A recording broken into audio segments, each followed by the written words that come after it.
వెస్లీతో వివాదం. John Wesley అమోఘమైన తార్కిక జ్ఞానం కలవాడు. జార్జ్ బోధిస్తున్న ముందుగా ఎన్నుకోబడడం అనే విషయాన్ని తీవ్రంగా ఖండించాడు. ఆయన రక్షించబడే వాళ్ళని దేవుడు ముందే ఎన్నుకుని వాళ్ళు పుట్టినప్పుడే వాళ్లను తెలుసుకుని వాళ్లనే తన కుమారునిలో పాలిభాగస్తులు అవ్వడానికి పిలుస్తాడు అన్నది నిజమైతే ఒక్కొక్క వ్యక్తి రక్షించబడతాడా లేదా అన్నది ముందు నిర్ణయం అయిపోయి ఉంటే ఇక ఈ సువార్త చెప్పడాలు, ఈ కష్టాలు ఎందుకు? ఎన్నుకోబడ్డవారు ఎవరో మనకు తెలియదు కాబట్టి అందరికీ ఒకే విధంగా బోధించాలి అంటాడు జార్జ్. 1740వ సంవత్సరం అంతా జాన్ వెస్లీల మధ్య ఉత్తరాల ద్వారా వివాదం సాగింది. కాల్విన్ సిద్ధాంతాలను పూర్తిగా తుడిచిపెట్టేయాలని మీరు కంకణం కట్టుకుని ఉన్నంత వరకు మిమ్మల్ని వ్యతిరేకించకుండా ఉండలేను. అతడు ఏమి రాశాడో తెలియదు గాని నేను బోధిస్తున్న సిద్ధాంతాలు మాత్రం క్రీస్తు ఆయన అపోస్తలుల బోధనలో నుండే తీసుకున్నాను. వెస్లీల కంటే ముందు విట్ఫీల్డ్కి దేవుడు తన జ్ఞానాన్ని బయలుపరిచాడు. అతన్నే ఆశీర్వదించి బయటకు పంపాడు. నాటకం నా వంతు, నీళ్లు పోయడం మీ వంతు అని దేవుడు నిర్ణయించినట్టయితే ఆయనకే వందనాలు. మీ పరిచర్య ఫలించాలని ఆశిస్తున్నాను అని జార్జ్ రాశాడు. ఈ వాదనంతా ఓ కొలిక్కి రావాలని ఎంతో ఆశించాడు విట్ఫీల్డ్. వెస్లీ జార్జ్ని ఎలా అపార్థం చేసుకున్నాడో జార్జ్ కూడా వెస్లీలాగే సరిగ్గా అర్థం చేసుకోలేదు. వాళ్ళిద్దరి మధ్య దూరం ఈ అపార్థాలను మరింత పెంచింది. వెస్లీ సోదరులు అందరూ రక్షించబడతారు అన్న సిద్ధాంతాన్ని బోధిస్తున్నారని జార్జ్ అభిప్రాయం. కానీ వెస్లీ అనేది నిజానికి అందరూ రక్షించబడడానికి అవకాశం ఉంది అని, అంటే క్రీస్తుని విమోచన కోసం ఆశ్రయించకపోయినా అందరికీ రక్షణ దొరుకుతుందని వెస్లీ బోధిస్తున్నట్లు అపార్థం చేసుకున్నాడు జార్జ్. ఇదే కాక పాపం లేకుండా పూర్తిగా పవిత్రులు కావడం ఈ లోకంలో సాధ్యమేనని వెస్లీ బోధిస్తున్నట్టు జార్జ్ అపార్థం చేసుకున్నాడు. సరైన అవగాహన లోపించింది. కానీ తాను గుర్తురెల్లుడుగా గౌరవించిన వెస్లీ కోసం చెరసాలకైనా చావుకైనా సిద్ధమే జార్జ్. అలాంటిది ఆయనకు వ్యతిరేకంగా వాదించి ఖండించాల్సిన అగత్యం ఏర్పడింది. అయితే తమ అభిప్రాయ భేదాలు బయటకు తెలియకూడదు. తమ మధ్య ఉన్న సిద్ధాంతపరమైన భేదాల వల్ల తామిద్దరూ సేవించే పరమ యజమాని కార్యం దెబ్బతినకూడదు కదా. 1741 సంవత్సరం మార్చి 11వ తేదీన ఓడ దిగి వెంటనే లండన్కి ప్రయాణమయ్యాడు జార్జ్. చార్లెస్ వెస్లీ తమకి జార్జ్కి ఉన్న అభిప్రాయ భేదాల గురించి, జార్జ్ నమ్ముతున్న తప్పుడు సిద్ధాంతం గురించి విపరీతంగా బాధపడ్డాడు. రక్షించబడేలా కొందరు వ్యక్తులను మాత్రమే దేవుడు ముందుగా ఎన్నుకున్నట్లయితే మిగతా వాళ్ళకి కేవలం నరకంలోనికి తోసేయాలనే పుట్టిస్తున్నాడా? చార్లెస్ మనస్సు ఈ విషయానికి ఎంత మాత్రం ఒప్పుకోవడం లేదు. అందరూ రక్షించబడాలి. అయితే ఈ అందరూ రక్షించబడాలి అన్న చార్లెస్ కోరికని వేరే విధంగా అర్థం చేసుకున్నాడు. విశ్వాసం ఉన్నా లేకపోయినా అందరికీ రక్షణ దొరుకుతుందా? అలా దొరికినట్లయితే క్రీస్తు శిలువ శ్రమలు ఎందుకు? మోర్ఫీల్డ్లో ఉన్న ఒక పాడుపడిన షెడ్ని వెస్లీ దేవాలయంగా తిరిగి కట్టాడు. దానిలో ప్రసంగం చేయాల్సిందని చార్లెస్ జార్జ్ని ఆహ్వానించాడు. ఆ మెథడిస్ట్ సంఘాన్ని వెస్లీ మారుమనసు పొందక ముందే జార్జ్ స్థాపించాడు. అందువల్ల ఆ సంఘానికి తానే ఆత్మీయ తండ్రి అని జార్జ్ ఉద్దేశం. కాబట్టి అక్కడ కూడిన తన ఆత్మీయ కుమారుల్ని వెస్లీ బోధించే పొరపాటు నుండి తప్పించడం తన విధి. కానీ అలా చేయడంలో అతనికేమీ ఆనందం లేదు. బహిరంగంగా వెస్లీ బోధల్ని ఖండించడం అంటే శాశ్వతంగా ఆ ఇద్దరు అన్నతమ్ముల నుంచి వేరైపోవడమే. అయినా లెక్క చేయలేదు జార్జ్. ఆ చర్చిలో స్పష్టంగా తీవ్రంగా వెస్లీ సిద్ధాంతాలను ఖండించాడు. ఇలా చేసినప్పటికీ వెస్లీ సోదరుల్ని ఇంకా తన ప్రాణ స్నేహితులుగానే భావిస్తున్నానని చెప్పాడు. కొద్ది కాలంలోనే జాన్ వెస్లీ లండన్కి తిరిగి వచ్చి జార్జ్ ప్రవర్తన గురించి విని చాలా బాధపడ్డాడు. 3 రోజుల తర్వాత ఇద్దరు కలుసుకుని మాట్లాడుకున్నారు. నా బోధనలో ఏమైనా తప్పులు ఉన్నట్లు అనిపిస్తే దానిపై వ్యాసాలు రాసి ప్రచురించవచ్చు. కానీ ప్రత్యేకంగా నా పేరు పెట్టి నన్ను ఎత్తి చూపించి అలా బహిరంగ లేఖలు రాసే అవసరం నీకు ఏముంది అంటాడు వెస్లీ. అయితే తామిద్దరూ వేరువేరు సువార్తలను ప్రకటిస్తున్నట్లుగా ఉన్నది. అందుచేత వాళ్ళ సహకారాన్ని నిరాకరించడమే కాకుండా వాళ్ళకి విరుద్ధంగా బోధించడానికే నేను నిర్ణయించుకున్నానని జార్జ్ సమాధానం ఇచ్చాడు. ఈ సంఘటనను గుర్తు తెచ్చుకుంటూ చాలా సంవత్సరాల తర్వాత విచారంగా అన్నాడు వెస్లీ, ప్రేమే ఎదుటివాడిలో ప్రేమను రేకెత్తిస్తుంది. ఈ ప్రేమ విట్ఫీల్డ్ వదనంలో ఎప్పుడూ తొణికిసలాడుతూ ఉంటుంది. అతని మాటల్లో తొంగి చూస్తూ ఉంటుంది. మెరుపులాగా అతని హృదయంలో నుండి మెరిసి వినేవాళ్ల హృదయాలను తాకే ఈ ప్రేమ వల్లే కదా అతని ప్రసంగాలకు అంత శక్తి ఉంటుంది. ఈ విధంగా 1741 సంవత్సరం ఏప్రిల్ 4వ తేదీన వెస్లీ సోదరులు జార్జ్ విట్ఫీల్డ్ విడిపోయారు. నాయకుల మధ్య వచ్చిన ఈ చీలికతో ఆ రోజుల్లో ప్రారంభమైన ఉజ్జీవపు ఉదయ కాంతిలో మేఘాలు కమ్ముకున్నాయి. విశ్వాసం ద్వారా నీతిమంతులుగా తీర్చబడడం అనే విషయాన్ని ఇద్దరూ వేరు దృక్కోణాల్లో నుంచి చూడడం, వాళ్ళ వ్యక్తిగత లక్షణాల్లో ఉన్న తేడా ఈ చీలికకు కారణం. జార్జ్లో దుడుకుతనం పాలు ఎక్కువ. తాను పట్టిన కుందేలుకు మూడే కాళ్ళు అనే ధోరణి వెస్లీది. ఒక శతాబ్దం క్రితం లూథర్ కాల్విన్లను వేరు చేసినది ఇలాంటి సమస్యే. కానీ నాయకులు స్నేహితులైతేనే తప్ప సువార్త వ్యాప్తి అంత నిరాటంకంగా సాగటానికి వీలుండదు. తన నమ్మకాలను బట్టి నాయకులు విడిపోతే సైతాను ఒళ్ళు విరుచుకుని రంగంలోకి దూకుతాడు. జార్జ్ లండన్ పేదలకు బోధిస్తుంటే వెస్లీ అనుచరులు అల్లరి చేసి చెడగొట్టే ప్రయత్నం చేశారు.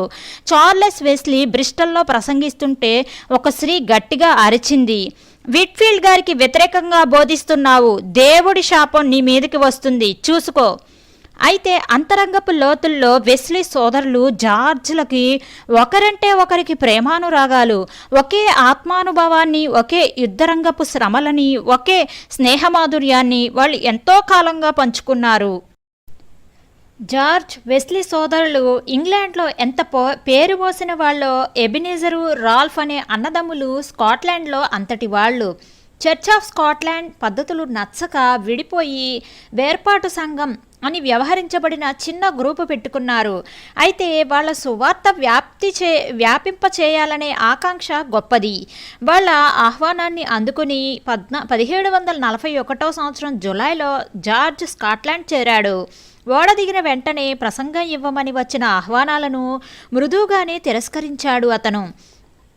ఎబినేజర్ సోదరులు కట్టిన మందిరంలోనే తన మొదటి ప్రసంగం ఇవ్వాలని అతని నిర్ణయం. ప్రసంగ పాఠం చెప్పగానే బైబిల్ పేజీలు తిరిగేస్తున్న చప్పుడు జార్జ్ చెవులకు క్రొత్తగా వినిపించింది. కానీ ప్రసంగం అయిన తరువాత వాళ్ళంతా లండన్ చర్చ్కి అతను ఇంకా అంటిపెట్టుకుని ఉండడం పట్ల విచారం వ్యక్తం చేస్తూ వెంటనే తిరుగుబాటు చేసి విడిపొమ్మని బలవంతం చేశారు. అతి కష్టం మీద ఆ వాదనలోంచి బయటపడి రాల్ఫ్ వెంట రాగా ఎడిన్బర్గ్కి ప్రయాణమయ్యాడు. చాలామంది ఎడిన్బర్గ్ పార్కులో గుమిగూడారు. గేలి చేసే వాళ్ళు కొందరు లేకపోలేదు. ఒక కుర్రవాడు జార్జ్ మాట్లాడుతున్న వేదిక వెనుక ఉన్న చెట్టు ఎక్కి అతని చేష్టలన్నిటినీ అనుకరిస్తూ జనాలను నవ్వించడం మొదలుపెట్టాడు. అతన్ని దగ్గరగా గమనించాడు జార్జ్. మెల్లకన్ను వల్ల కూడా కొన్ని లాభాలున్నాయి. మరి గమనించినట్లే ప్రసంగం కొనసాగిస్తూ మధ్యలో హఠాత్తుగా వెనక్కి తిరిగి చెట్టు మీద వ్యక్తిని చూపించి చివరికి ఇతన్ని కూడా దేవుని ఉచిత కృప విమోచిస్తుంది అన్నాడు. చెట్టు మీద నుంచి పడిపోయినంత పని చేశాడు ఆ వ్యక్తి. ప్రసంగం అయ్యేలోగా అతని మనసు మార్చుకున్నాడు. తనను ఆహ్వానించిన రాల్ఫ్ సోదరుల దగ్గరికి తిరిగి వెళ్లిన జార్జ్కి వివాదం, అసంతృప్తి ఎదురయ్యింది. అక్కడ సమావేశం అయిన గౌరవనీయులైన సభ్యులు ఒక బృందంగా ఏర్పడి ఒక నిబంధన మీద జార్జ్ని కూడా సంతకం చేయమన్నారు. ఆ నిబంధన ఏమిటో తనకు తెలియదన్నాడు జార్జ్. ఇంగ్లాండ్లో పుట్టాడు పాపం, పోనీలే పర్వాలేదు, కానీ ఇప్పుడు మీరు ప్రమాణపూర్వకంగా ఈ ఒప్పందం పైన సంతకం చేసి మీకు ఇంకా ఆత్మీయ అనుభవం వచ్చేదాకా మా దగ్గరే ప్రసంగాలు చెయ్యాలి. మీ దగ్గర మాత్రమే చెయ్యాలా అడిగాడు జార్జ్. మేం మాత్రమే దేవుని ప్రజలము కాబట్టి. ఇంకెవరూ దేవుని ప్రజలు కారా? జార్జ్ మనసు తీవ్రంగా గాయపడింది వాళ్ళ ధోరణికి. ఒకవేళ మిగిలిన వాళ్ళంతా సైతాను ప్రజలైతే వాళ్ళకి సువార్త బోధించవలసిన అవసరం ఎక్కువగా ఉంది. అందుకనే రహదారుల్లోకి వెళ్ళి బోధించాలన్న నా నిశ్చయం ఇంకా గట్టిపడుతోంది. సాక్షాత్తు పోప్ గారు నన్ను పిలిపించుకుని తనకు బోధించమని అడిగితే నిస్సంకోచంగా యేసుప్రభు నీతిని ఆయనకు బోధిస్తాను అన్నాడు. ఈ మాటలకి వాళ్ళంతా కోపంతో నిరసనగా లేచి వెళ్ళిపోయారు. పోప్ ఎదుట బోధిస్తానని జార్జ్ మాటలు అటు తర్వాత చాలా దూరం వ్యాపించి ప్రఖ్యాతి చెందాయి. జార్జ్ ప్రసంగానికి బదులు మరొక ఆయన ఫుల్పీట్ ఎక్కాడు. ఆ రోజు జార్జ్ మాటలు వినాలని వచ్చిన వాళ్ళకి నిరాశ ఎదురైంది. ఇక ఆయన ముందుగా చర్చి పద్ధతుల్ని విమర్శించడానికి పూనుకుని ప్రార్థనా పుస్తకాలు చూసి ప్రార్థనలు చేయడం, మతాచార్యులు నానా రకాలైన వేషాలు వేసుకుని ప్రార్థనలు నడిపించడం మొదలైన వాటిని ఖండించి చివరకు పాపులను క్రీస్తు దగ్గరకు ఆహ్వానించే సమయం వచ్చేసరికి శోష వచ్చి గొంతు పూడుకుపోయి నిలబడ్డాడు. ఏది ఏమైనా అప్పటితో జార్జ్కి రాల్ఫ్ సోదరుల బృందానికి సంబంధాలు చెడినాయి. ఈ రకంగా వేర్పాటువాదులు జార్జ్ మీద ద్వేషం పెంచుకుని జార్జ్ విట్ఫీల్డ్ గారి బోధనల గురించి జాగ్రత్తగా ఉండండి అనే శీర్షికతో ఓ కరపత్రం ప్రచురించేదాకా వెళ్లారు. విట్ఫీల్డ్ గారు క్రీస్తు సేవకుడు కానే కాదని, ఆయన స్కాట్లాండ్కి రావడం ఓ అపశకునమని, ఆయన ప్రవర్తన లేఖీగా ఉంటుందని, ఆయన సిద్ధాంతాలు చాలా ప్రమాదకరమైనవని, దేవుని పట్ల సంఘం పట్ల తమ బాధ్యతను నమ్మకంగా నెరవేర్చగోరిన వాళ్ళు జార్జ్ విట్ఫీల్డ్ని బహిష్కరించాలని ఏమిటేమిటో రాశారు. అయితే స్కాట్లాండ్లోని సామాన్య ప్రజలు అతన్ని బహిష్కరించలేదు. రోజుకు 2 సార్లు చొప్పున 40-50 గ్రామాలలో ప్రసంగాలు చేసి Scotland general assembly high commission గారు జార్జ్ని తన భవంతికి ఆహ్వానించి గౌరవించారు. అటు తరువాత అలవాటు తంతులు తతంగాలు విడిచి క్రీస్తుతో వ్యక్తిగతమైన ఆధ్యాత్మిక సంబంధం ఏర్పరచుకున్నారు. ఆయన సంతానమును చెట్లు మొక్కల పోషణే తన జీవిత ధ్యేయం అన్నట్లు బ్రతికిన ఒక ఆయన జార్జ్ ప్రసంగం విన్నాక తన గ్రామంలోని పాస్టర్ గారితో పిచ్చాపాటి మాట్లాడుతూ అన్నారు, అయ్యో, మీ ప్రసంగాలు ఇన్ని విన్నాను గాని తమరు మాట్లాడుతున్నంతసేపు మొక్కల్ని ఎలా పెంచాలా అనే ఆలోచిస్తూ ఉండేవాడిని. విట్ఫీల్డ్ గారి ప్రసంగం వింటున్నంతసేపు మొక్కలు అనే మాటే గుర్తు రాలేదంటే నమ్మండి. అబర్దీన్ నగరంలో ఒక చర్చికి 2 పాస్టర్లు, జేమ్స్ అగిల్వీ యువకుడు, నెమ్మది స్వభావం, జాన్ బిసెట్ వృద్ధుడు, ఎప్పుడూ మండిపడుతూ ఉంటాడు. జార్జ్ని జేమ్స్ అగిల్వీ అతిథిగా ఆహ్వానించాడు. జార్జ్కి చర్చి ఆవరణలో ప్రసంగం చేయడానికి అనుమతి దొరకకుండా ఉండేలా జాన్ బిసెట్ గారు తంటాలు పడ్డారు. ఆదివారం ఉదయం ఆరాధన అగిల్వా ఆధ్వర్యం జరుగుతుంది కాబట్టి జార్జ్ ప్రసంగం చేసేలా నిర్ణయించబడింది. చాలామంది చర్చికి వచ్చి అతని ప్రసంగం విన్నారు. సాయంత్రం ఆరాధన జాన్ బిసెట్ది. జార్జ్ ప్రసంగం చేసే ప్రసక్తే లేదు. బెంచీల మీద ఒక ప్రక్కగా కూర్చున్నాడు. బిసెట్ గారి ప్రార్థన, దేవా, విట్ఫీల్డ్ గారి లాంటి వ్యక్తి నా సమక్షంలో ఈ ఫుల్పీట్ మీద ప్రసంగం చేయడాన్ని ఈ చర్చిలో ఈ ఉదయం మేము అనుమతించినందుకు మమ్మల్ని క్షమించు. ఇంకా ప్రసంగం మొదలెట్టి జార్జ్ను దుయ్యబట్టి అతని సిద్ధాంతాలు పనికిమాలినవని ప్రకటించడం మొదలుపెట్టాడు. ప్రసంగం అయిన తరువాత బిసెట్తో ఒక్క మాటైనా చెప్పకుండా అగిల్వీ లేచి నిలబడి అరగంట తర్వాత అక్కడే విట్ఫీల్డ్ గారు ప్రసంగిస్తారని ప్రకటించాడు.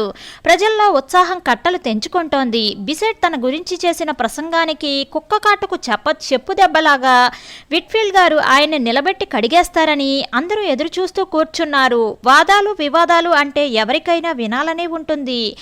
జార్జ్ ఫుల్పీట్ ఎక్కి బిసెట్ మాటైనా ఎత్తకుండా సువార్త చెప్పడం ప్రారంభించాడు. బిసెట్కి వ్యతిరేకంగా రాబోయే ఉరుములు పిడుగుల గురించి ఎదురుచూస్తూ జార్జ్ నోట్లో నుంచి వచ్చే ప్రతి మాట ఆతృతగా విన్నారు. ప్రసంగం సాగుతూనే ఉంది. ఒక్కసారి మాత్రం మృదువుగా, బిసెట్ గారు, ఈ మధ్య నేను రాసిన ప్రసంగాలను చదివి ఉన్నట్లయితే ఇంత కఠినంగా నా గురించి మాట్లాడేవారు కారు. ఎందుకంటే గతంలో నాకున్న పొరపాటు అభిప్రాయాలు కొన్నింటిని మార్చుకున్నాను ఈ మధ్య అని తన ప్రసంగం చేసుకుపోయాడు. ప్రసంగం అయిపోయింది. సంఘస్థులు అంతా బిక్క చచ్చిపోయారు. వివాదం రేగుతుందని ఆశగా ఎదురుచూసిన వాళ్ళు సిగ్గుపడిపోయారు. తుది తీర్పు, దేవుని నీతి, క్రీస్తు ప్రేమలను గురించి చివరగా జార్జ్ మాట్లాడుతుంటే సూది రాలినా వినిపించేటంత నిశ్శబ్దం అలుముకుంది. తరువాతి ఉదయం చర్చి అధికారులు జార్జ్ను ఆహ్వానించారు.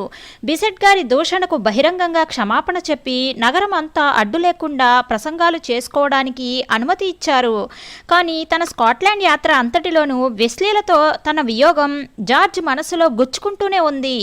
విశ్రాంతిగా ఉన్నప్పుడో ఏకాంతంగా ప్రార్థన చేస్తున్నప్పుడో ఈ బాధ తలెత్తేది. చాలా రోజుల క్రితం అతను రాసిన ఉత్తరానికి వెస్లీ నుంచి జవాబు లేదు. ఉత్తరాలు వచ్చినప్పుడల్లా వెస్లీ చేతి వ్రాత కోసం ఆతృతగా అడ్రస్ల వంక చూసేవాడు. అయితే ఆ రోజుల్లోనే ఒక స్నేహితుడు జార్జ్కి రాస్తూ తాను వెస్లీని కలిశానని, జార్జ్ గురించి వెస్లీ చాలా ప్రేమగా మాట్లాడాడని, ప్రశాంతంగా చర్చించుకుంటే సమస్యలన్నీ విడిపోతాయని తన ఆశ అంటూ రాశాడు. తిరిగి కలవచ్చు అనే ఆశ జార్జ్లో మళ్ళీ మొలకెత్తింది. తనను తాను కొంత తగ్గించుకుని అయినా సరే క్షమాపణ కోరవలసి వచ్చినా ఇష్టమే. మరొక ఉత్తరం రాశాడు. ఇంతకు క్రితంలాగే మిమ్మల్ని ఇప్పుడూ ప్రేమిస్తున్నాను. దేవుని చిత్తమైతే మన దారులు తిరిగి మళ్ళీ కలవాలని ప్రార్థిస్తున్నాను అంటూ 3 వారాలలో జార్జ్ బ్రిస్టల్ వెళ్లాల్సి ఉంది. అప్పుడు వివాదాలన్నీ తీర్చుకుని వెస్లీతో తిరిగి సమాధాన పడాలని అతని కోరిక. అబర్దీన్ నుండి బయలుదేరి ఎడిన్బర్గ్ మీదుగా ఒక స్నేహితుడు వెంటరాగా గుర్రం మీద ప్రయాణమయ్యాడు జార్జ్. వాళ్ళు ప్రయాణిస్తూ ఉండగా ఒక గ్రామంలో ఒక విధవరాలు వాళ్లకు కనిపించింది. అప్పుల వాళ్ళు ఆవిడకున్న కొద్దిపాటి ఆస్తిని వేలం వేయబోతున్నారు. జార్జ్ తన దగ్గరున్న 5 బంగారు నాణాలను ఆవిడకి ఇచ్చేశాడు. ఇంతంత దానాలు చేసే అంత ధనవంతుడివి కావు కదా అని స్నేహితులు జార్జ్ని మందలించారు. జార్జ్ చిరునవ్వుతో అన్నాడు, కష్టాల్లో ఉన్న ఒక వ్యక్తిని దేవుడు మన ముందు ఉంచాడు అంటే ఆ వ్యక్తికి సహాయం చెయ్యమనే. వాళ్ళు ఇంకా ముందుకు సాగి కొండదారుల్లో స్వారీ చేస్తూ వెళ్తున్నారు. ఒక బందిపోటు హఠాత్తుగా తుపాకీతో వాళ్ల ముందుకు దూకి ఉన్నదంతా దోచుకుని వెళ్ళిపోయాడు. జార్జ్ తన మిత్రుడి వంక తిరిగి మందహాసంతో, చూశావా, ఆ విధవరాలికి ఇయ్యకపోయినట్లయితే ఈ దొంగకి సమర్పించుకోవలసి వచ్చేది అన్నాడు. వెంటనే వెనుక నుంచి గుర్రం చప్పుళ్లు వినిపించాయి. తిరిగి చూస్తే బందిపోటు వాళ్ల వైపుకే వస్తున్నాడు.